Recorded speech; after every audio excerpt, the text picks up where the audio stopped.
নমস্কার, ভক্তি চ্যানেলে আপনাদেরকে স্বাগত। আজকে সোমবার। এই সোমবারটি দেবাদিদেব মহাদেবকে সমর্পিত। তাই আমরা এই দিনটিকেই বেছে নিয়েছি আমাদের এই দেবাদিদেব মহাদেবকে শ্রদ্ধা নিবেদনের জন্য কাশীখণ্ড পাঠের। মহর্ষি কৃষ্ণদ্বৈপায়ন বেদব্যাস বিরচিত স্কন্দ পুরাণের অন্যতম অংশ হচ্ছে এই কাশীখণ্ড, যেখানে আমাদের এই মহান সনাতন ধর্মের অনেক আখ্যান বর্ণিত হয়েছে। আর যে সকল আখ্যানের মধ্যে দিয়ে আমরা জানতে পারি, বুঝতে পারি আমাদের দেবাদিদেব মহাদেবের মাহাত্ম্য এবং তার আবাসভূমি, বিশ্বেশ্বরের আবাসভূমি বারাণসী বা কাশীর মাহাত্ম্য কথা। আপনারা এটি যদি নিয়মিত শোনেন তাহলে দেখবেন যে কিভাবে এই কাশী যে স্থানটি তৈরি হয়েছে এবং এখানে কারা যেতেন, সেখানে গেলে কিভাবে আপনার কি পুণ্য আপনি অর্জন করতে পারেন। সর্বোপরি আমাদের এই যে হিন্দু ধর্মের যে অসংখ্য গাথা রয়েছে, অসংখ্য যে আখ্যান রয়েছে, সেই আখ্যানের কিছু কিছু আপনারা এখান থেকে জানতে পারবেন, সেই পৌরাণিক আখ্যানগুলো। যেহেতু স্কন্দ পুরাণেরই একটি অংশ হচ্ছে এই কাশীখণ্ড। এটি একটি দীর্ঘ অংশ স্কন্দ পুরাণের, তাই আমরা এটি ধারাবাহিকভাবে পাঠ করছি বা সাপ্তাহিক পাঠ করছি। আজকে সেই পাঠের 12তম পর্ব। মূল যে অংশ সেটি সংস্কৃত ভাষায় লেখা, আমরা তার একটি অনুবাদ পাঠ করছি। চিত্তরঞ্জন ঘোষাল কর্তৃক অনুদিত এই পাঠটি বেশ ঝরঝরে এবং বুঝতে সুবিধে হয়, তাই আমরা এটিকেই বেছে নিয়েছি। আমরা এখনো পর্যন্ত যে পাঠ করেছি তা প্লেলিস্টে অন্তর্গত করা আছে, আপনারা পূর্বতন পাঠগুলো শুনতে পারেন চাইলে সেখান থেকে। আর আজকের পাঠে আমরা দেখি কি ঘটছে।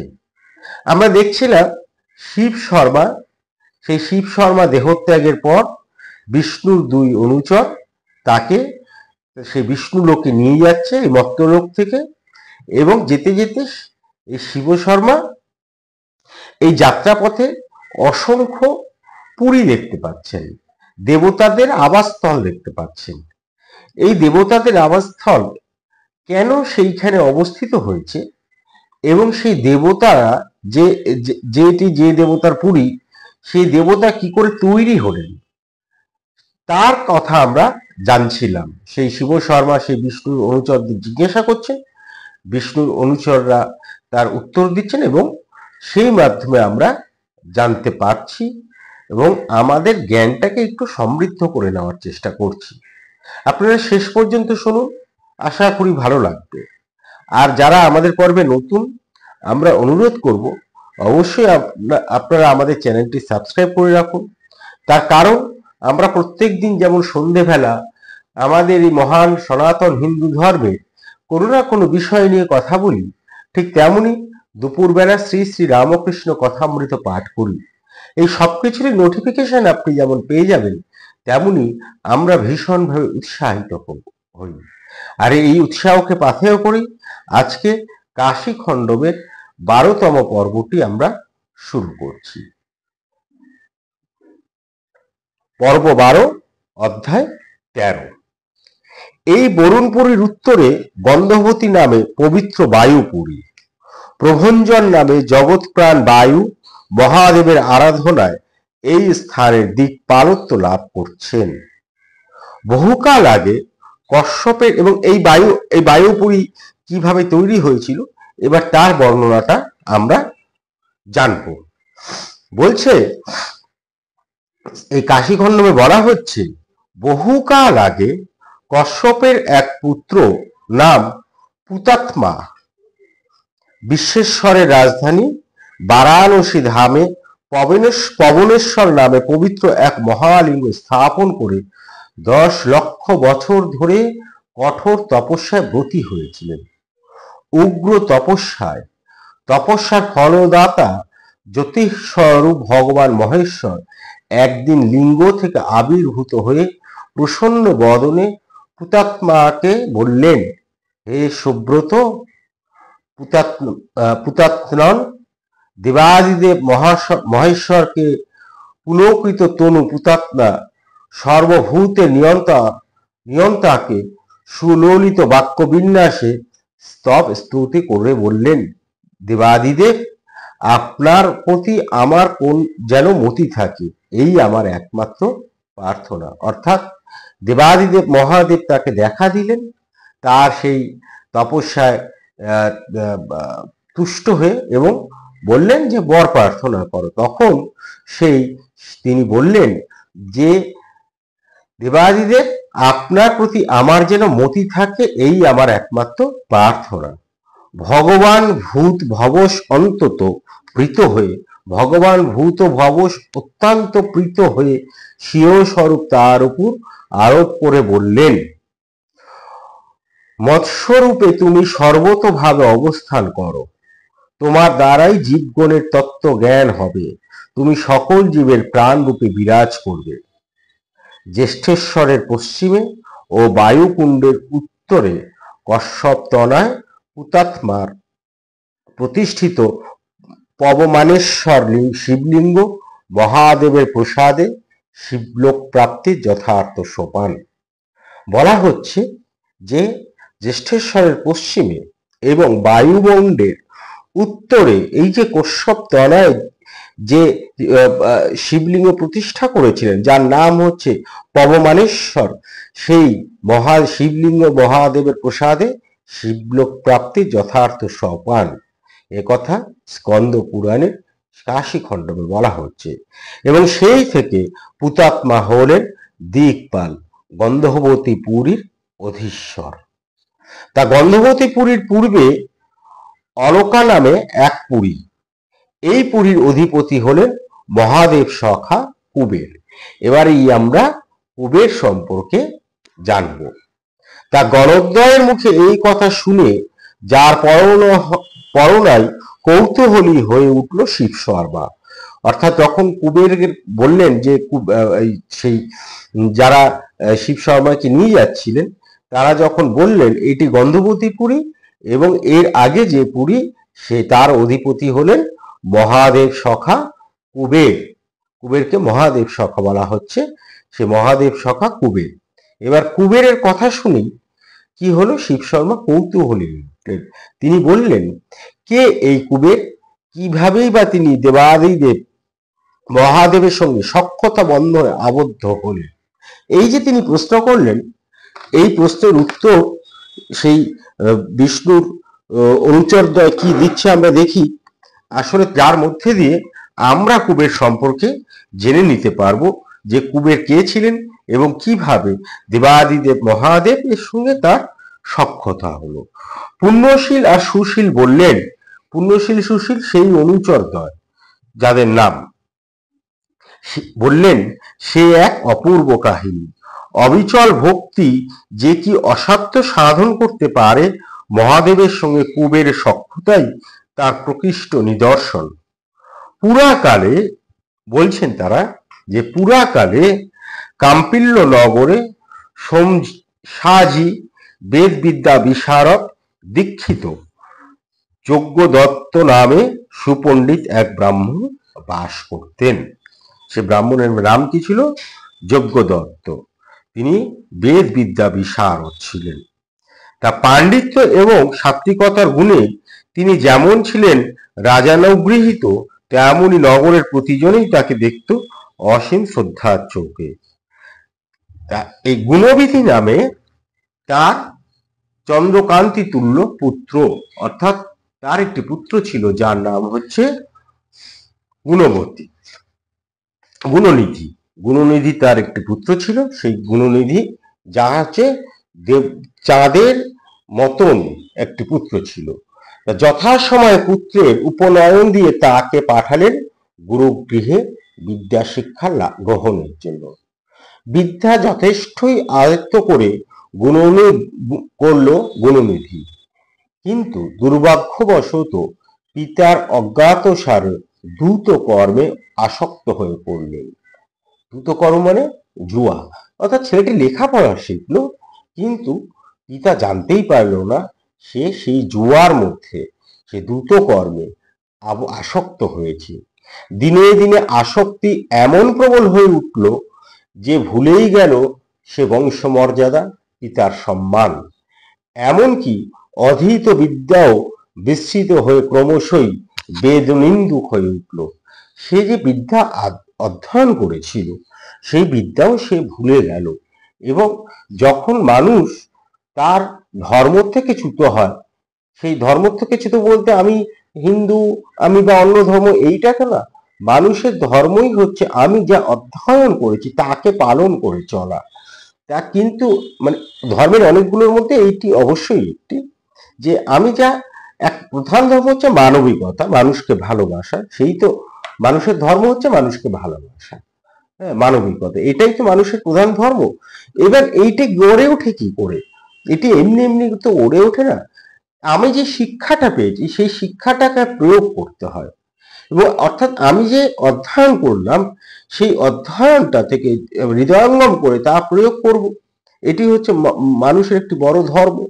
কিন্তু এই যে বালক, সেই গুণনিধি পিতার অজ্ঞাতসারে সেই দ্রুতকর্মে জড়িয়ে পড়ল, আসক্ত হয়ে পড়ল, এবং দিনে দিনে তার আসক্তি এমন পর্যায়ে চলে গেল যে সে বংশ মর্যাদা ভুলে গেল, পিতার সম্মান ভুলে গেল, এমনকি সে যে বিদ্যা অধ্যয়ন করেছিল সেটিও ভুলে গেল, এবং বেদের নিন্দুক হয়ে উঠল আস্তে আস্তে।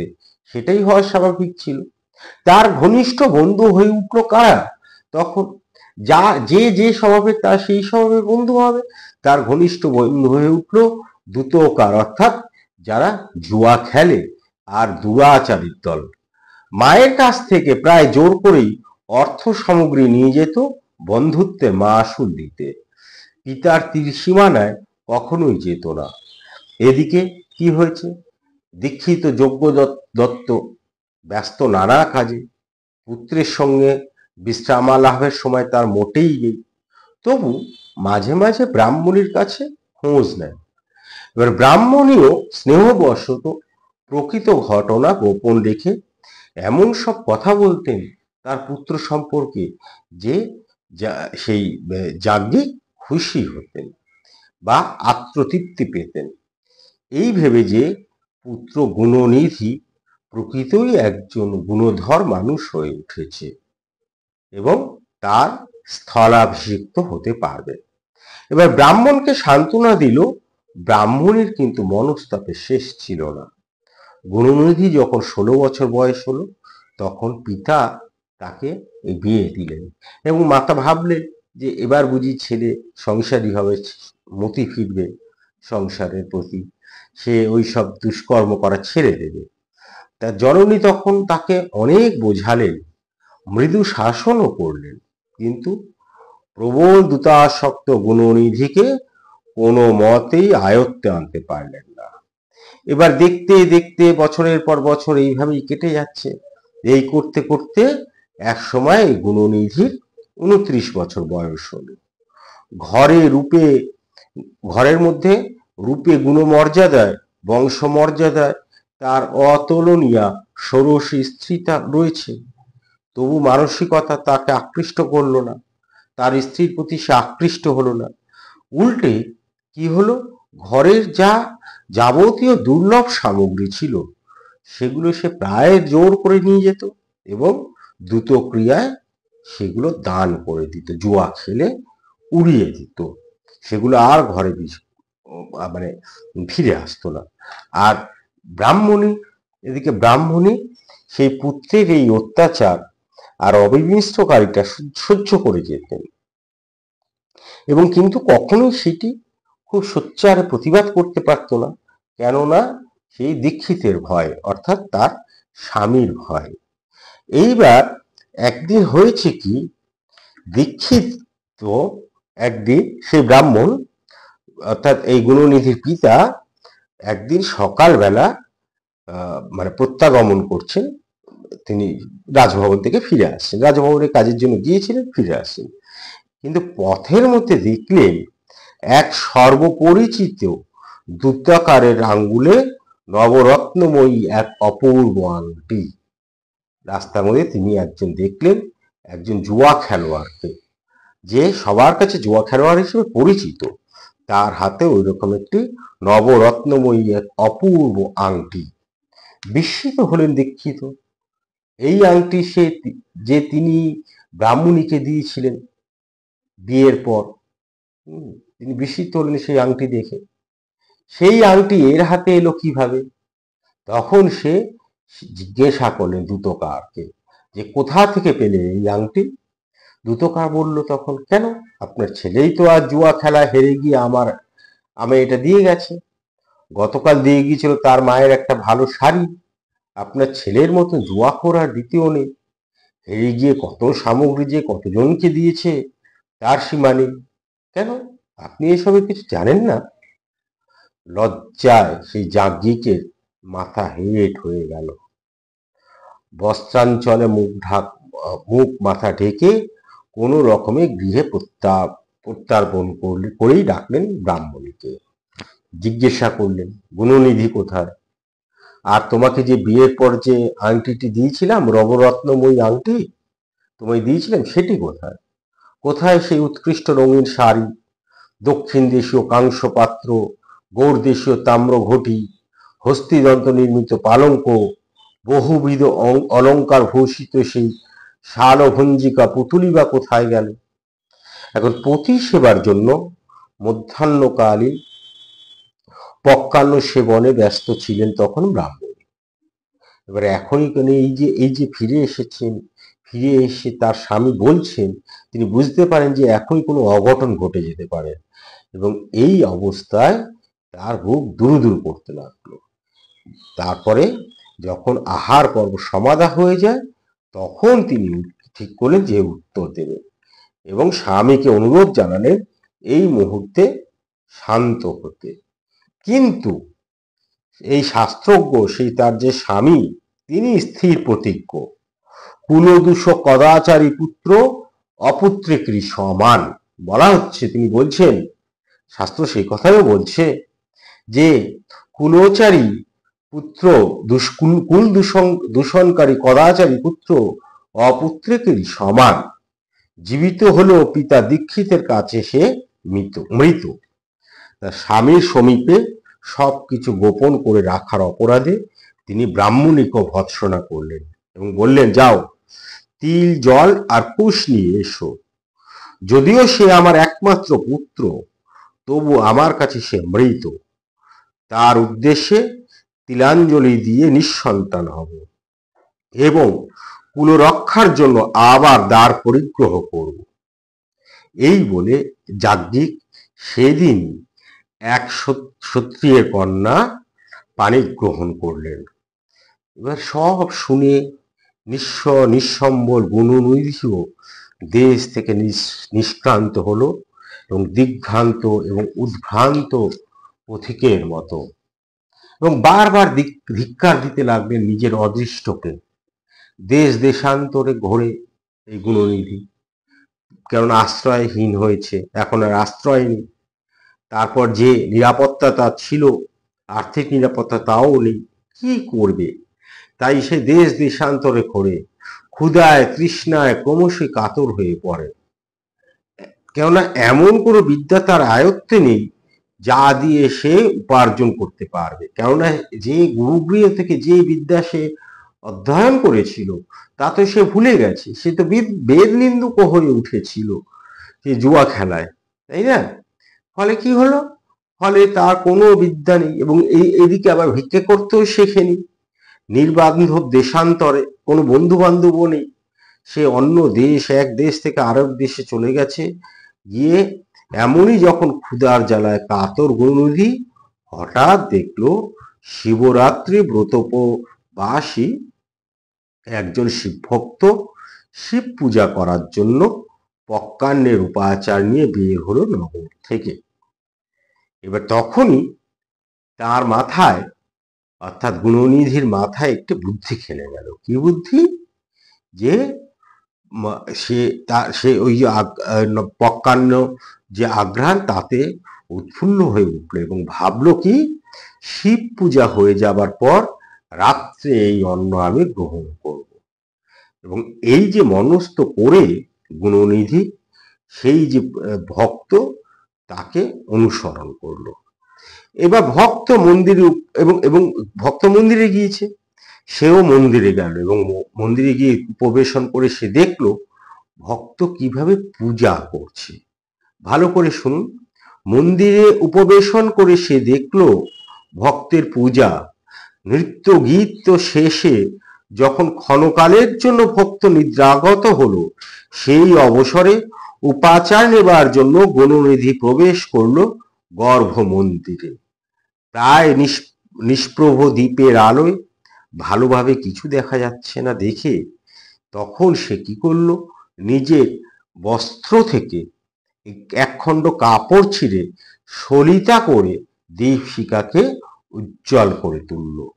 তারপর পক্কান্ন গ্রহণ করে তড়িৎ পদে তাড়াতাড়ি তারপর সে পক্কান্নগুলো খেয়ে ফেললো। খেয়ে যেই মন্দির থেকে বের হতে যাবে অমনি তার পায়ের আঘাতে জেগে উঠলো একজন এবং চিৎকার করে উঠলো চোর চোর চোর বলে। সঙ্গে সঙ্গে সেইখানে যারা পাহারারত অবস্থায় ছিল পুরো রক্ষকেরা তাকে ধরে ফেললো এবং তাকে এমন মারলো যে সেই আঘাতেই সে মারা গেল। পক্কান্ন গ্রহণে উদরপূর্তির অবকাশও সে পেল না। এবার মৃত্যুর কিছু পরে কি হলো, যম কিঙ্করেরা এসে তাকে পাশবদ্ধ করলো এই কুলাঙ্গার ইন্দ্রিয়াসক্ত গুণনিধিকে যমপুরীতে নিয়ে যাবার জন্য। এবার যখন এই যমপুরীতে তাকে নিয়ে যাবে ঠিক সেই সময় বলা হচ্ছে কিঙ্কিনী জাল শোভিত দিব্য বিমান নিয়ে গুণনিধিকে নিয়ে যাবার জন্য সেখানে এসে উপস্থিত হলেন শিবের দূতেরা চলে আসলেন।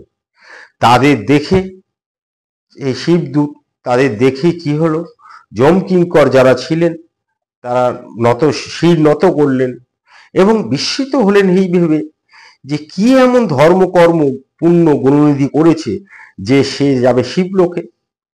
আমাদেরও মধ্যে এই প্রশ্ন যে সে কি করলো, যে সে তো কিছুই করেনি। সে তার অধ্যয়ন বিদ্যা ভুলে গিয়েছে, পিতামাতাকে দুঃখ কষ্ট দিয়েছে, পরিবারের প্রতি কর্তব্য পালন করেনি, সে কিছুই করেনি। তাহলে সে শিবলোকে সেই দূতেরা তাকে নিতে আসলো কেন? ব্রাহ্মণ কুলে জন্মগ্রহণ করে ব্রাহ্মণের ক্রিয়াকাণ্ডহীন, দূতাসক্ত, মদ্যপায়ী, দুশ্চরিত্র, তদুপরি শিব নির্মাল্য যারা দান করে তাদের যে স্পর্শ করে, লঙ্ঘন করে বা শিব নির্মাল্য যে ভোজন করে তাদের উপযুক্ত স্থানই হলো যমপুরী। কিন্তু ধর্মের গুরুতত্ত্বের দ্বারা শিবদূতেরা কিঙ্করদের ভ্রান্তি দূর করলেন। বললেন তোমরা শুধু ওইগুলি দেখেছ, দেখনি কি নিজ বস্ত্রাঞ্চল দিয়ে গর্ভগৃহের দীপবর্তিকা উজ্জ্বল করে দিয়েছিল। ভক্তেরা বিধি সহকারে যে পূজা করছিল অনন্য চিত্ত হয়ে সে তা নিরীক্ষণ করছিল। ক্ষুধার জ্বালা সত্ত্বেও শোনেনি কি তার মুখে শিব নাম?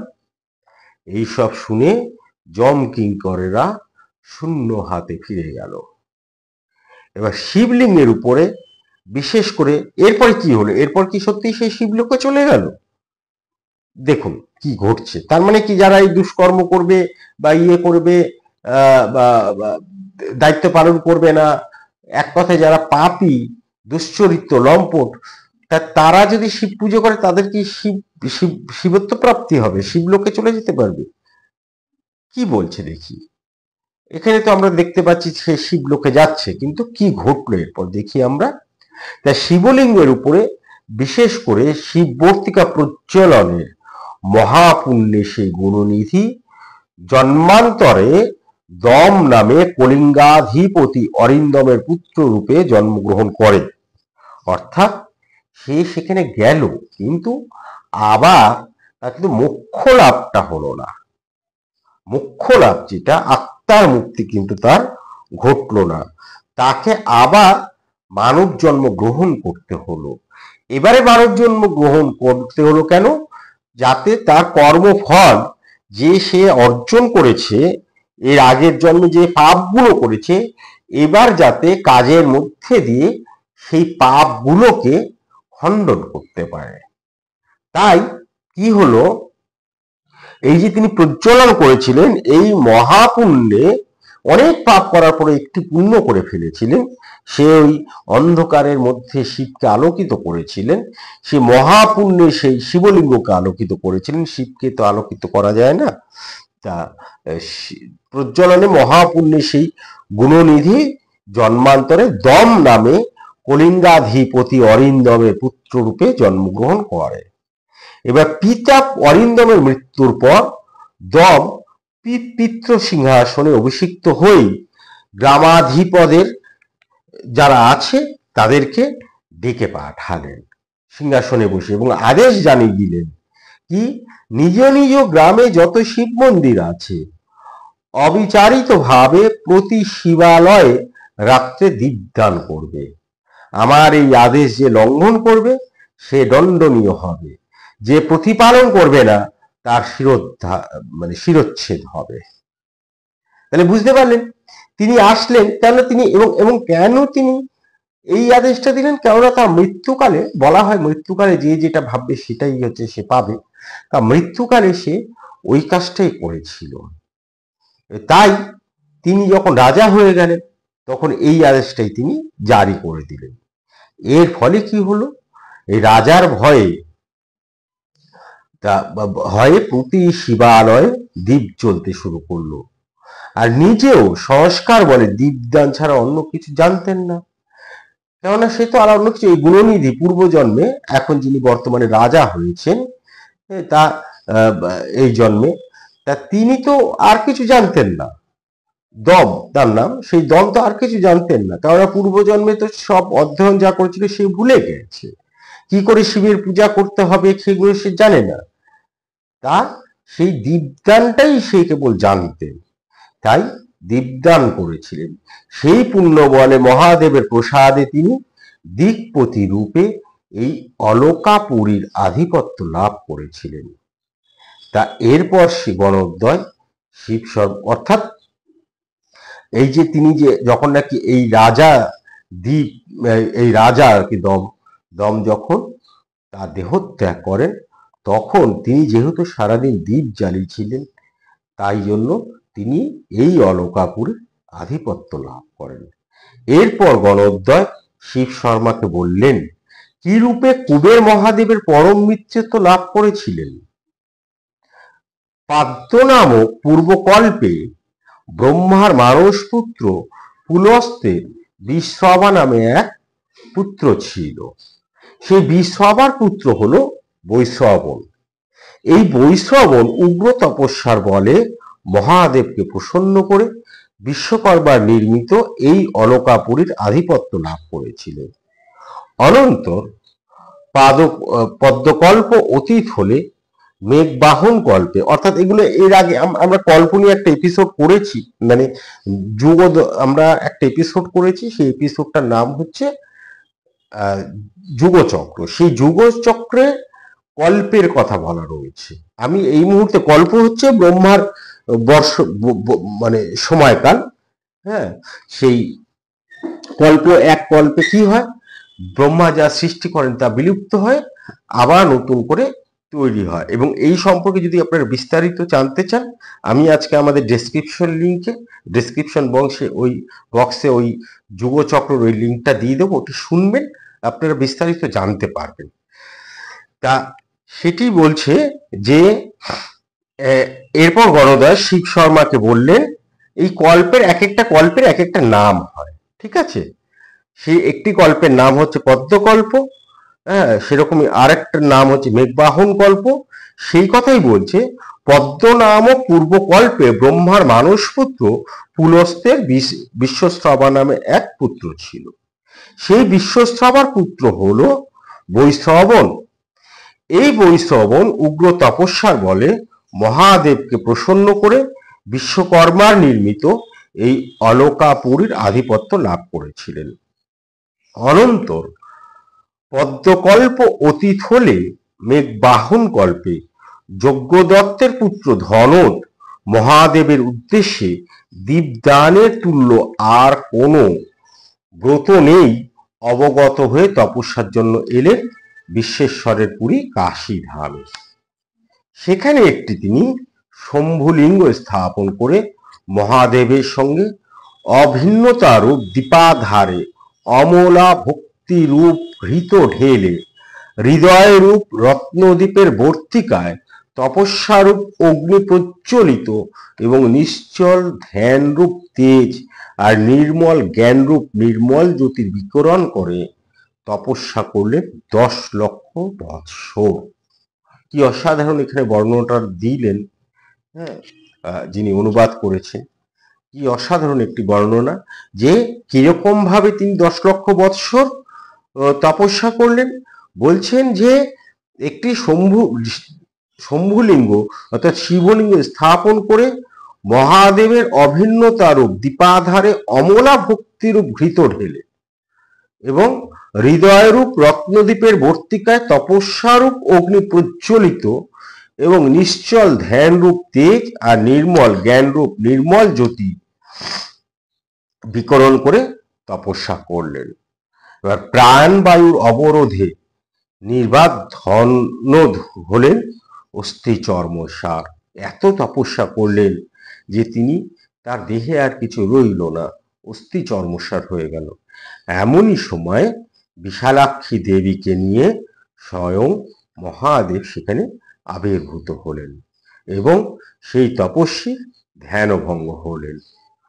বলছে এখানেও খুব সুন্দর বলছে, কোটি সূর্যাধিক প্রভায় দেদীপ্যমান উমাপতি বিশ্বনাথের দিকে নিমেষ মাত্র তাকাতেই আর চেয়ে থাকতে না পেরে চক্ষু নিমীলন করে প্রার্থনা জানালেন, হে দেব, আমাকে দৃষ্টি সামর্থ্য দিন যাতে আপনার শ্রীচরণ দর্শন করতে পারি। বলছে যে এখানে যে শম্ভু যখন এলেন, দেবাদিদেব মহারাজ যখন প্রকটিত হলেন, সেখানে এত তেজময়, এত আলো যে তপস্বী তার দিকে তাকিয়ে থাকতে পারলেন না, আর তাই বললেন দৃষ্টি সামর্থ্য দিন যাতে আপনার শ্রীচরণ আমি দর্শন করতে পারি। দেবদেব উমাপতি করতল স্পর্শে তাকে দৃষ্টি সামর্থ্য দান করতেই তপস্বী প্রত্যক্ষ করলেন এবং উমাকে দেখে তার নির্নিমেষ লোচনে তাকিয়ে ধনদ বারবার ভাবতে লাগলেন, কে এই অপরূপা রমণী, আহা কি রূপ, কি প্রেম, কি শ্রী, কি সৌভাগ্য। সেই রমণীকে দেখলেন, উমাকে দেখে তিনি ভাবতে শুরু করলেন। তো এমনই ভাবে যখন দেখছেন আর ভাবছেন তপস্বী, তার বাম চোখ বিনিষ্ট হয়ে গেল। তখনও তিনি তাকিয়ে রইলেন এক চোখে। তপস্বীকে তদাবস্থায় দেখে ঈষৎ ক্ষুব্ধ হয়ে উমা অভিযোগ জানালেন মহাদেবকে। শুনে তা পার্বতীকে একদৃষ্ট রকম ভাবে তাকিয়ে দেখছে, এর ফলে সেই তেজে, পার্বতীর তেজে তার বাম চোখ বিনিষ্ট হয়ে গেল। তবুও কিন্তু তপস্বী পার্বতীর দিকে তাকিয়ে আছে। এতে উমা খুব ক্ষুব্ধ হলেন এবং তিনি মহাদেবকে জানালেন। আর শুনে ঈষৎ হেসে পার্বতীকে মহাদেব বললেন, ভুল ভেবো না পার্বতী, তপস্বী তোমার রূপ ও সৌভাগ্যের প্রতি ঈর্ষাপরায়ণ নয়, বলতে পারো তোমার তপ ঐশ্বর্যের প্রতি অসূয়া সম্পূর্ণ। উমা, ওই তপস্বী তোমার পুত্র। তারপর তিনি যজ্ঞদত্ত তনয়কে সন্তুষ্ট চিত্তে বললেন, তুমি নিধি সমূহ আর গুজ্জক গণের ঈশ্বর হও। ভালো করে শুনুন, বলছে তুমি নিধি সমূহ ও গুজ্জক গণের ঈশ্বর হও। হে সুব্রত, যক্ষ, কিন্নর আর রাজগণের অধিপতি হও। তুমি হবে পুণ্যজনের গতি আর সর্বজীবের ধনদাতা। আমার সঙ্গে তুমি সখ্যতা বন্ধনে বদ্ধ হলে। মিত্র, তোমার প্রীতিবৃদ্ধি বৃদ্ধির জন্য আমি সর্বদাই তোমার অলকাপুরীর কাছেই থাকব। অর্থাৎ কুবের সংক্রান্ত যে কুবের কে, সেইটি আমরা স্কন্দ পুরাণে এই কাশী খণ্ডম থেকে আমরা জেনে নিতে পারলাম। তারপরেই দেবাদিদেব মহাদেব বললেন যে এখন ওঠো, এই দেবী পার্বতী তোমার জননী, এর প্রসাদ লাভ করো। তা দেবীও অলোকেশকে এই বলে বর দিলেন, মহাদেব তোমার ভক্তি নিশ্চলা হোক, মহাদেবে তোমার ভক্তি নিশ্চলা হোক। হে পুত্র, বাম নেত্র নষ্ট হওয়ার জন্য তুমি একলিঙ্গ নামে খ্যাত হবে, আর যেহেতু আমার রূপের প্রতি তুমি ঈর্ষা প্রযুক্ত হয়েছিলে, তাই তুমি পরিচিত হবে কুবের নামে। তাহলে বোঝা গেল কুবের নামটা কেন এলো। তা তোমার প্রতিষ্ঠিত লিঙ্গ কুবেরেশ্বর লিঙ্গ রূপে সাধকগণের সিদ্ধিদাতা হবে। এইভাবে বর প্রদান করে মহেশ্বর দেবী পার্বতীকে নিয়ে বিশ্বেশ্বরে পরম ধামে অন্তর্হিত হল। এই হচ্ছে কুবেরের মানে কুবেরের সৃষ্টি রহস্য। কুবের কে, কুবের কিভাবে এলেন, এই এবং দেবতা হয়ে উঠলেন কুবের একজন, এবং মহাদেবের সঙ্গে তার সখ্যতা কি ভাবে তৈরি হলো। এই হচ্ছে তার মানে কত, মানে এক জন্ম থেকে আরেক জন্ম, এক জন্ম জন্মান্তরে আসলে তপস্যার পর একজন কুবের হতে পারে। আমরা আজকে এখানেই আমাদের পাঠ শেষ করছি। আশা করি আপনাদের ভালো লেগেছে। যদি ভালো লেগে থাকে তাহলে অবশ্যই আমরা প্রতিদিন যে সকল বিষয় নিয়ে কথা বলি তা আপনারা শুনুন এবং অন্যদেরকেও শোনান, প্রসার করুন, প্রচার করুন, কারণ তাতে আমরা ভীষণভাবে উৎসাহিত হই। আর এর পরের দিন আমরা আমাদের পঞ্চদশ পর্ব অর্থাৎ 14 অধ্যায়, এই গ্রন্থের 14 অধ্যায় আমাদের পঞ্চদশ পর্ব শুরু করব আগামী সোমবার। অবশ্যই আপনারা শুনবেন। আর আমরা সকালবেলা যেমন প্রত্যেকদিন দুপুরবেলা যেমন শ্রী শ্রী রামকৃষ্ণ কথামৃত পাঠ করছি, তেমনই প্রত্যেকদিন সন্ধ্যেবেলা আমাদের এই মহান সনাতন হিন্দু ধর্মের কোনো না কোনো কথা বিষয় নিয়ে কথা বলি। আসুন আপনারা শুনুন, আশা করি ভালো লাগবে। আমাদের সঙ্গে থাকুন, আমাদের পাশে থাকুন, নিজে ভালো থাকুন, অন্যকে ভালো রাখুন, নিজে আনন্দে থাকুন, অন্যকে আনন্দিত রাখুন। ধন্যবাদ, নমস্কার।